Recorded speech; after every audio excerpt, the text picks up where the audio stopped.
The past is utterly gone. And the future is the not yet arisen. Anagata, that which has not come yet.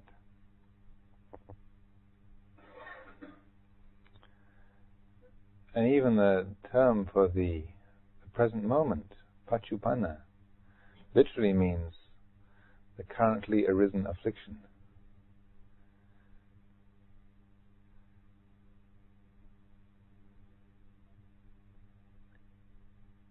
Which is to say that if there's any clinging even to this moment, any creation of time at all, that brings with it a shadow of dukkha. We think of this moment as a tiny fragment between a vast past and an infinite future. The view is still cramping the reality of things.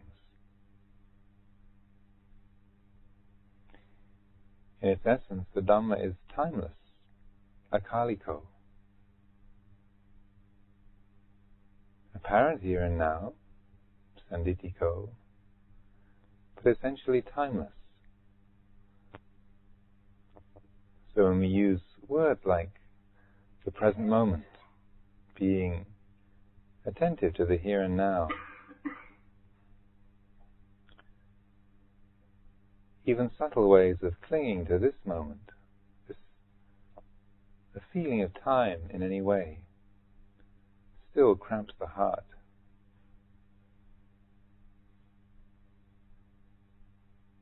The Dhamma is timeless, not related to the world of time at all.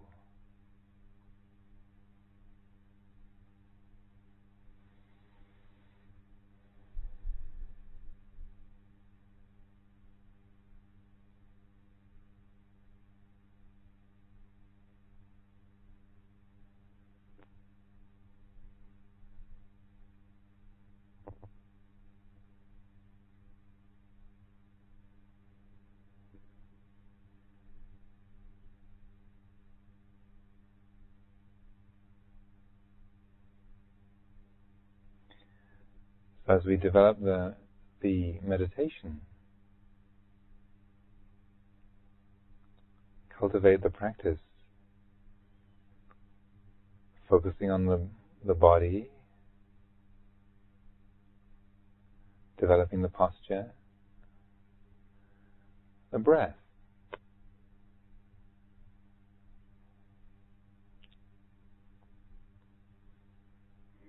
Listening to the nada sound.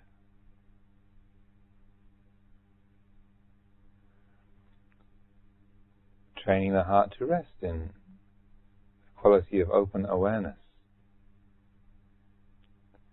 It's resting in vijja, knowing.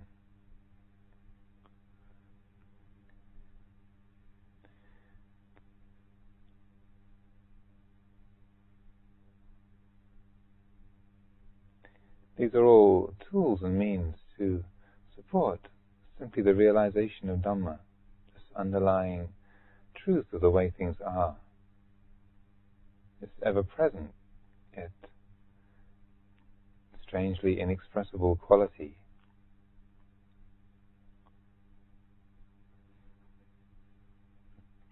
Dhamma literally means that which supports.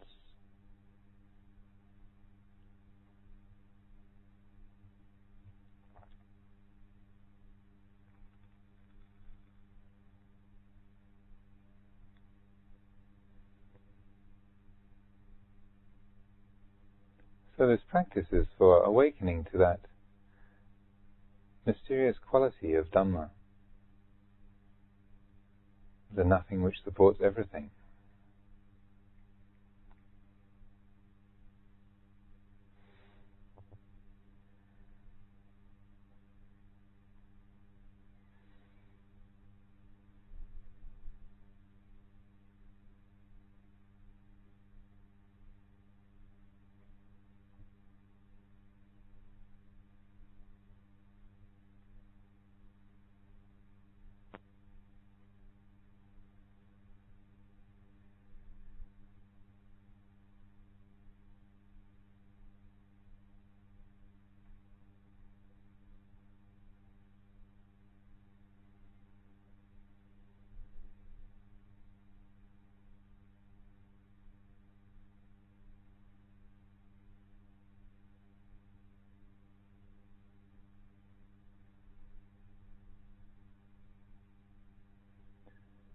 the most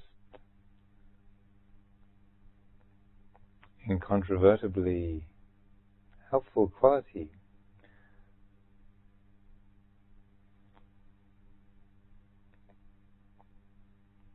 that supports this realization is that of heedfulness, mindfulness. It's attending to what's being experienced.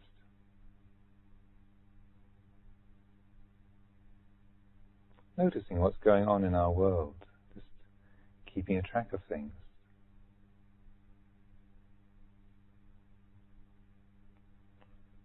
So as the patterns of the day take shape and proceed and unfold,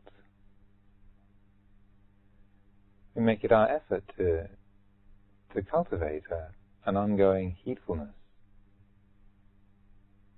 tracking the moods, times of boredom and tiredness, impatience, times of energy, interest,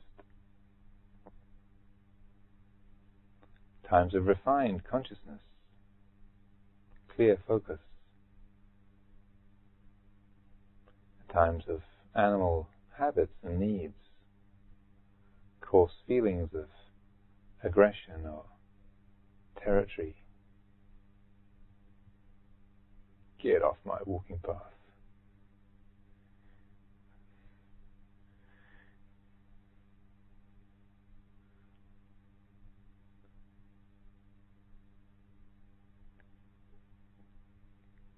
None of these states are intrinsically good or bad.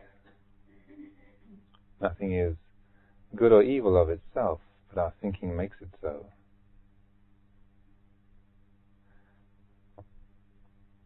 So within the context of this retreat and the restraint of the precepts, this creates a perfect crucible, a framework for us just to watch, to look, to investigate, and to feel the textures of these different moods and states of mind that we feel.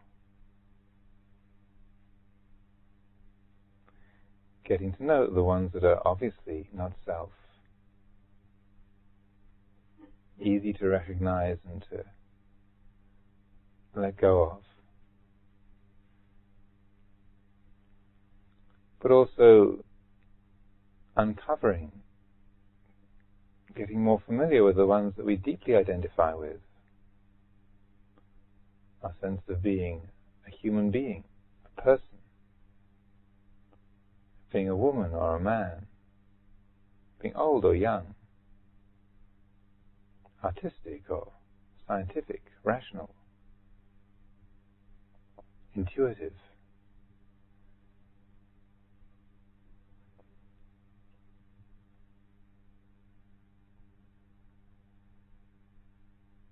Our attachment to being a healthy person or a sick person.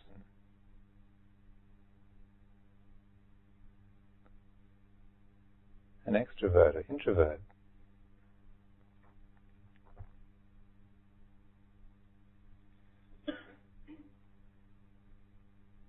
Being a person at all.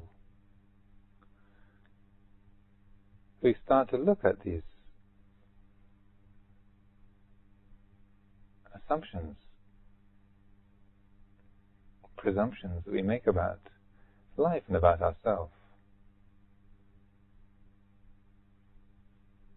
Seeing that these too are all just states of mind. The feeling of being a person. The judgment of being a healthy person or a sick person. A success or a failure. A mediocrity. Begin to see these two are just mental formations, karma formations. These are transient, impermanent, unsatisfactory, empty, not self.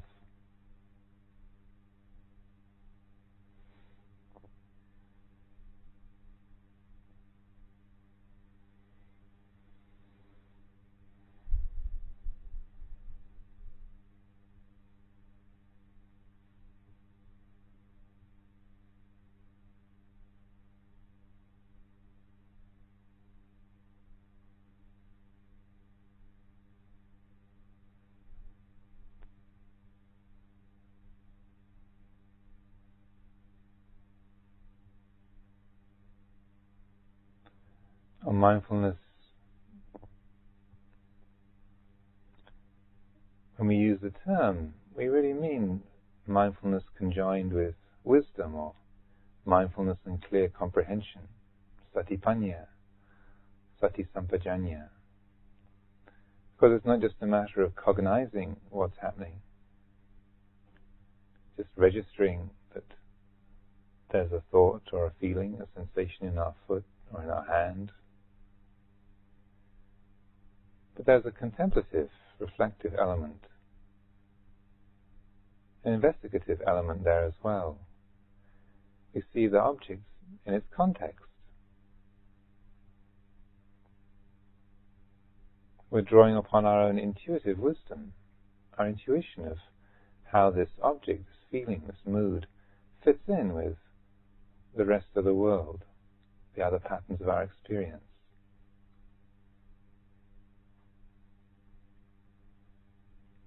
And there's a seeing of it in terms of the nature of experience itself, with the eye of wisdom.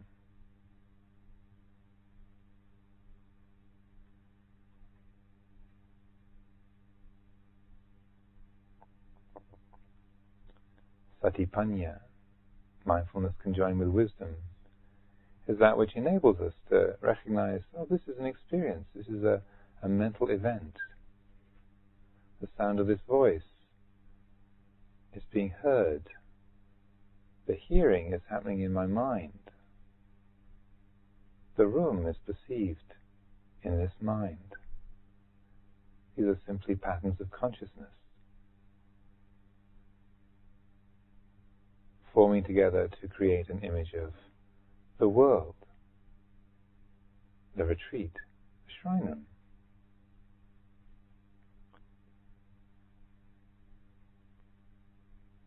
These are insubstantial, ephemeral formations. That's all.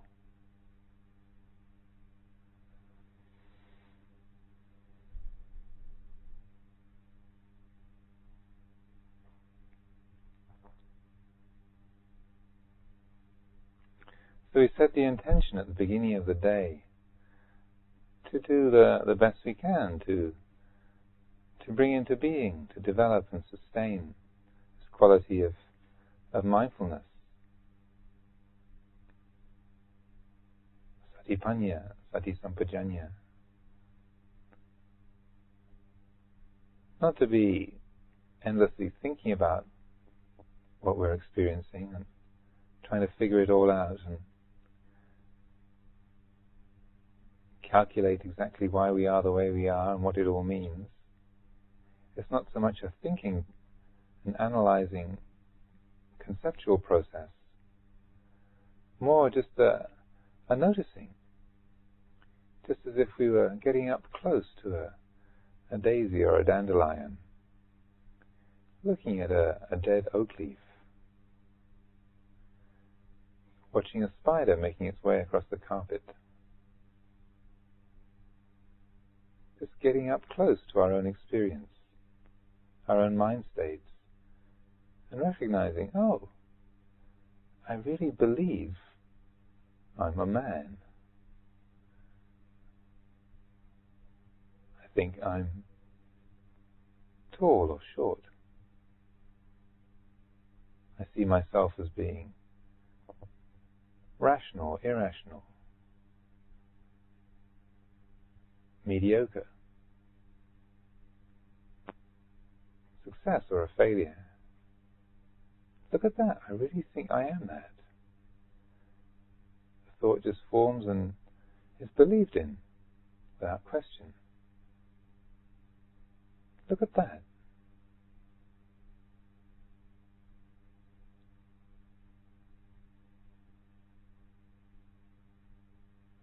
I really assume that the past and the future have a solid, permanent existence. I think about it, talk about it as if it was completely dependable and this was the only way to see it. Look at that.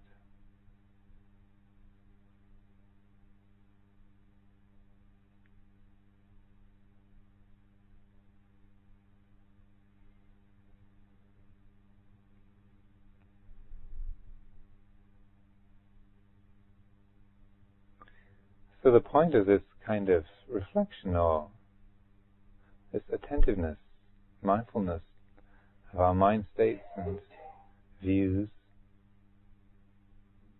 the way we see the world, is simply to try and break up the delusions that we live under. Not that they're all bad delusions or wrong, but just that they are just that. They're soap bubbles, mirages.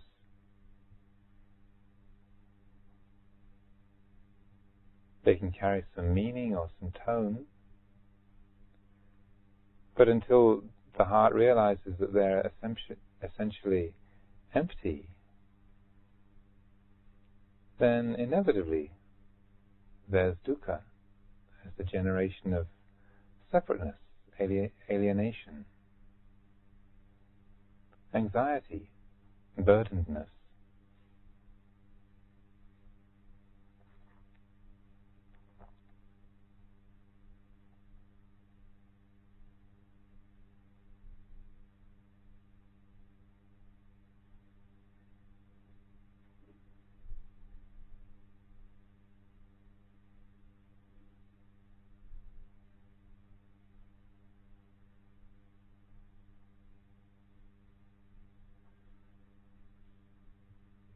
Now, there are ways of practice that we can employ that directly approach these kind of assumptions. Particularly the quality of identification. In the chanting, when we recite attachment to form, attachment to feelings, and so forth, in the word attachment, it particularly means identification. That very feeling of I am the body. This is my body. I am this. This is me. This is what I am. I'm female. I'm male. I'm tall. I'm short. I'm heavy. I'm thin. I am this.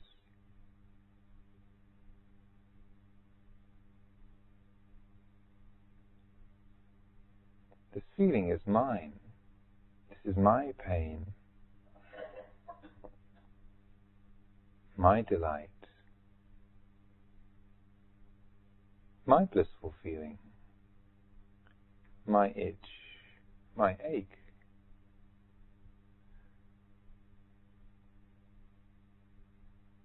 These are my thoughts, my memories, my plans, my ideas, my regrets, my grief, my accomplishments.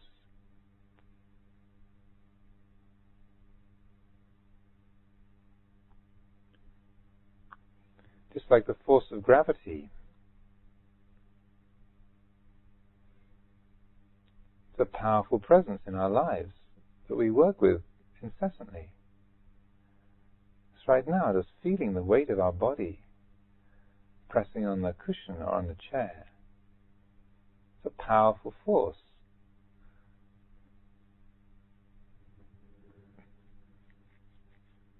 Drawing this body and the surface of the earth together. It's an intense pressure. But it's so ever present, we never notice it.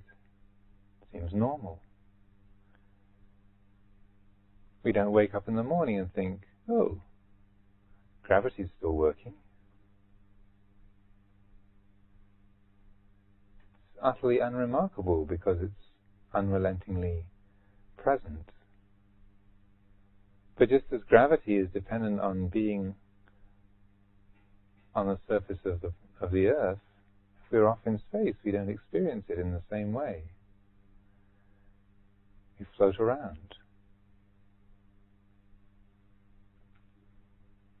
Because of being apart from this massive body of our planet. Similarly, we don't realize that the sense of self, of I and me and mine, is too a conditioned, dependent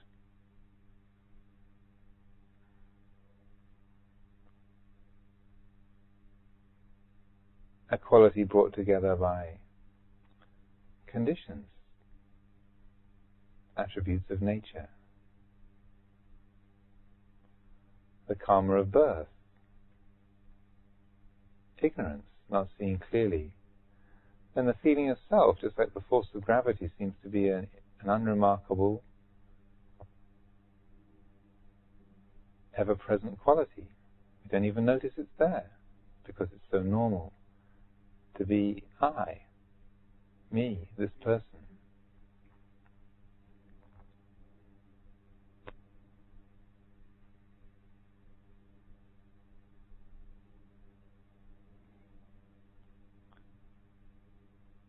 Yet just like with gravity, when we bring attention to it, we can notice, yeah, that's a really powerful force. It is something additional. It's an extra thing. It's not intrinsic. So too we can intuit that the feeling of I and me and mine is similarly a dependently arisen, conditioned thing. It's not the fundamental reality. Weight doesn't intrinsically exist. It arises because of the relation of our body to the earth.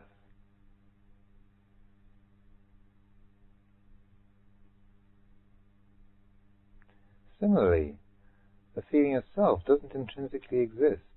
It's just a feeling. It's a force, a mental force, a characteristic that arises because of certain needs in the natural world. For the individual to function as part of the tribe, to get about and do its thing, protect itself, feed itself, procreate, defend territory.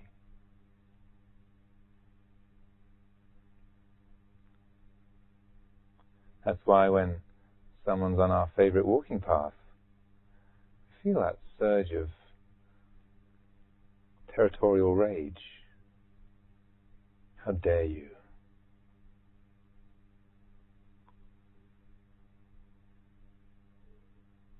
So we take that feeling and investigate it. How could that be my path? A week ago, I'd never even been here before. Now suddenly that stretch of ground is mine. Those particular blades of grass with the little worms and bugs crawling underneath. That earth, somehow, the mind has grabbed hold of and made mine, my patch, my territory.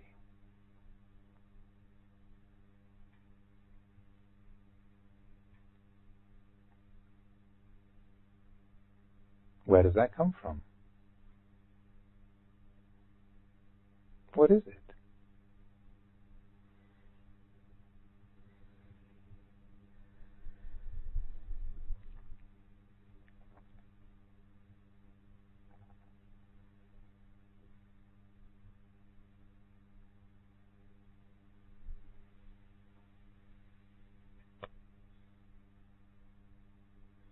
One way of investigating this very feeling of selfhood is to take a simple question. And when the mind is steady, focused, stable, the attention is as stable as possible, maybe just using the listening to the inner sound, listening to the nada,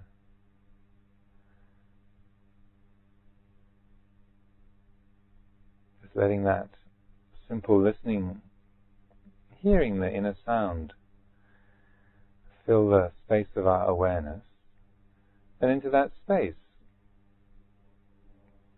just dropping the question, what am I?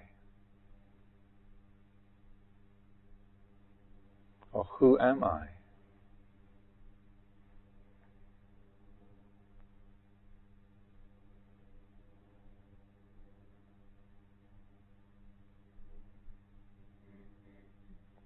And we're not looking for a verbal answer to the question, but just dropping that into the fertile space of of our awareness, when we ask that kind of a question, what happens? Who am I?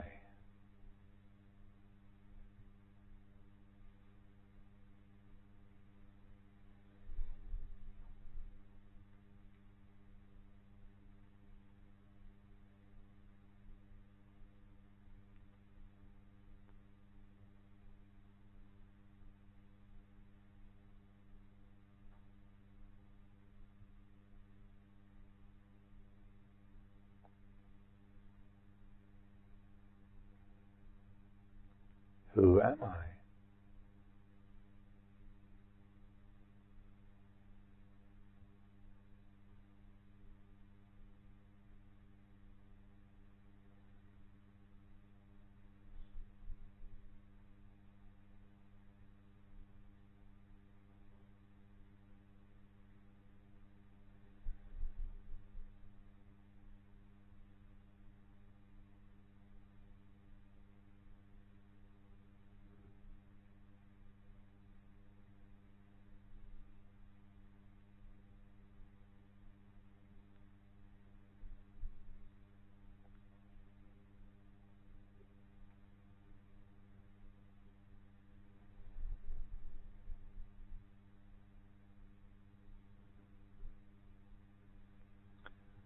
And perhaps the thinking mind comes up with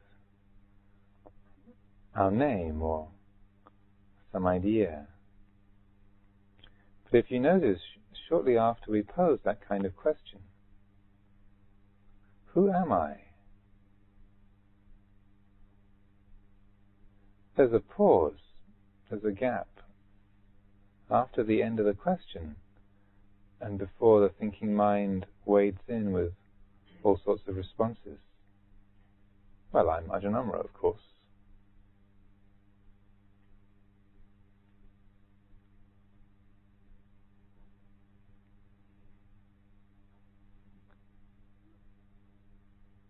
So after the thinking mind starts to come up with some ideas or responses, let go of that and just come back to the nada sound once again. Bring the mind to stillness and drop that question in again.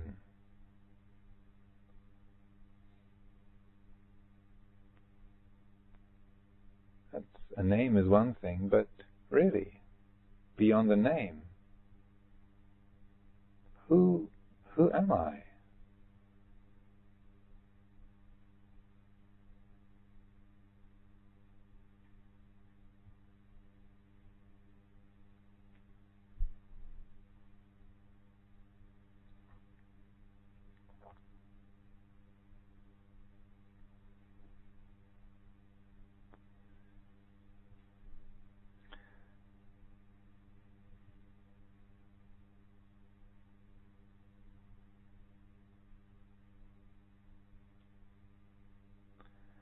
Now, the point of this kind of practice is not trying to create some sort of metaphysical theory about the nature of ultimate reality, but just to puncture, to cause a hesitation in the habitual self-creating program. It's like switching gravity off for a moment, as they do in training people for space flights. When you fly in an aeroplane in a parabolic curve, people can float about in the space of the plane. So similarly, we can switch off the self-creating habit. And when we ask a question like that, for a moment, perhaps we can find that the self-creating habit stumbles, trips over its own feet. It's like turning the camera back onto the photographer.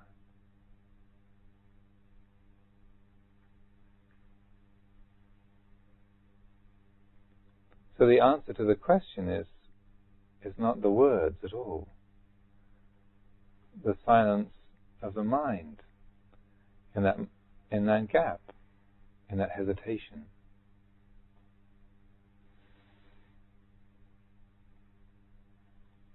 In that pause, there's alertness.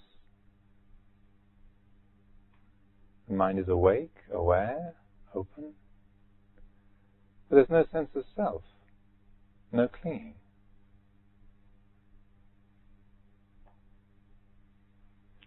And you might find that very quickly the mind gets inured to that particular question, or that maybe the word who starts to sound ridiculous, because it's obvious that to our intuition that to use the word who implies a person, but person isn't quite it. So maybe we shift it to a question like, what am I?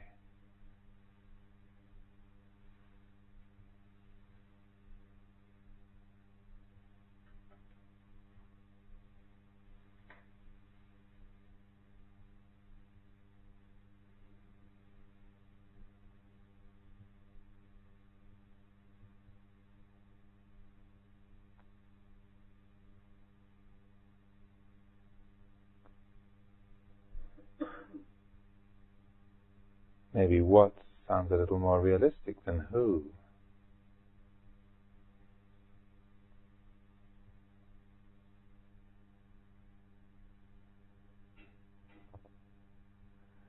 And maybe after a while, even to use the word I feels absurdly presumptuous or wide of the mark. So we shift it to something like, what is it? What is it?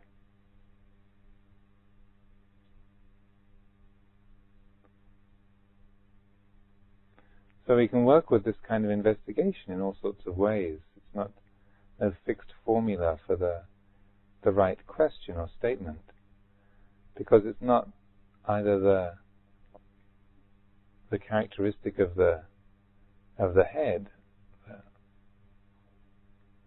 or the words that might arise in response. But the whole point is that hesitation, that crack in the curtain, that moment when the self-creating habit ceases.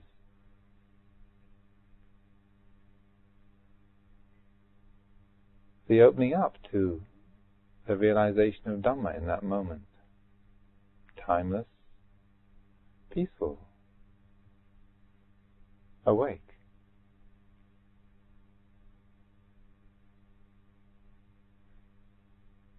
But no sense of self.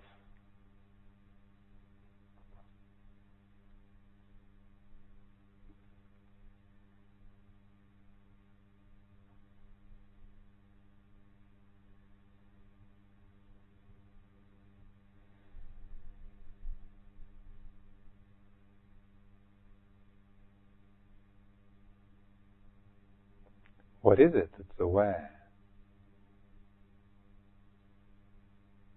What knows?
Another way of working this is, rather than using questions, as I was describing the other day, we can just use a statement, just saying our own name within the clear, open awareness, just to state our own name to ourselves.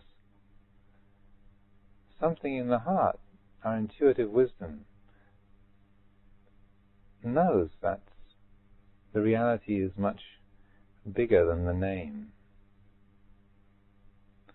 Just to state our own name, or a simple phrase like, I am. Something in us knows, that's weird. That can't be the whole story.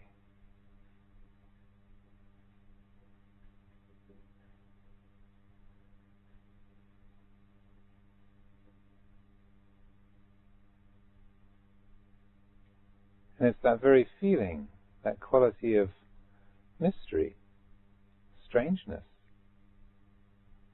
that which is recognizing that our name can't be the whole picture, that intuits that quality of vastness, mystery, that quality of wonderment. Let's let the heart rest in that. So there's knowing, peacefulness, wonder, no sense of self, no defined sense of being. But we're fully conscious, fully awake and aware. So we're using this kind of practice to discover that quality of knowing, vijja, and training the heart to rest in that.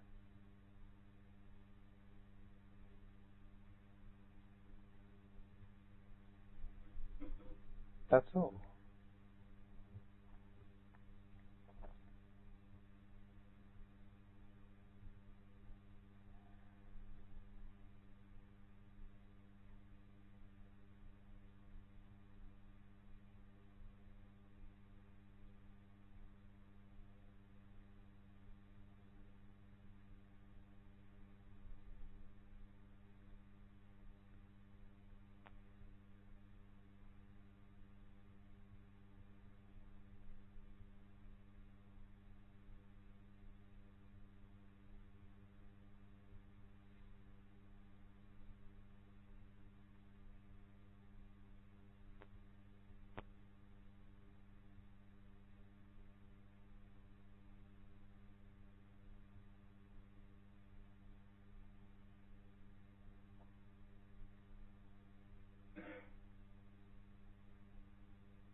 So as we go through the day and make the efforts to sustain mindfulness, we can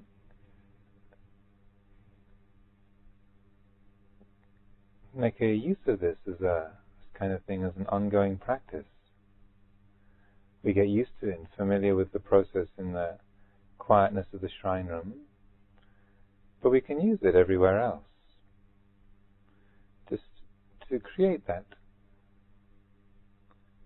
hesitation, to ignite that intuition. Who is walking? Who's washing the dishes?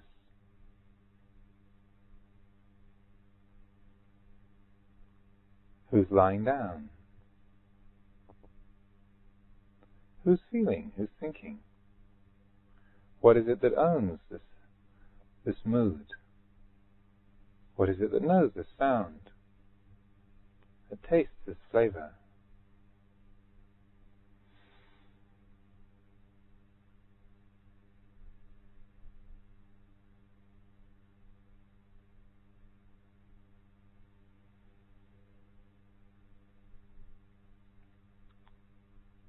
And just like the incessant presence of the nada sound always there to remind us, similarly when we pose this kind of question, reflect in this way, something in the heart recollects, oh yes, oh yes. And there's a loosening of the grip, there's a recognition, an awakening. Because the heart knows. The feeling of self is just an accretion.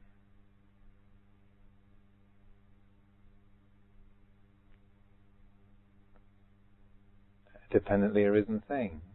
So there's nothing solid there. But we just need to be reminded of that. And it only takes a little just to ignite that recollection. Oh yes, I'm assuming there's a person walking from A to B. I'm assuming this is me, thinking, tasting, feeling. That's not the whole story.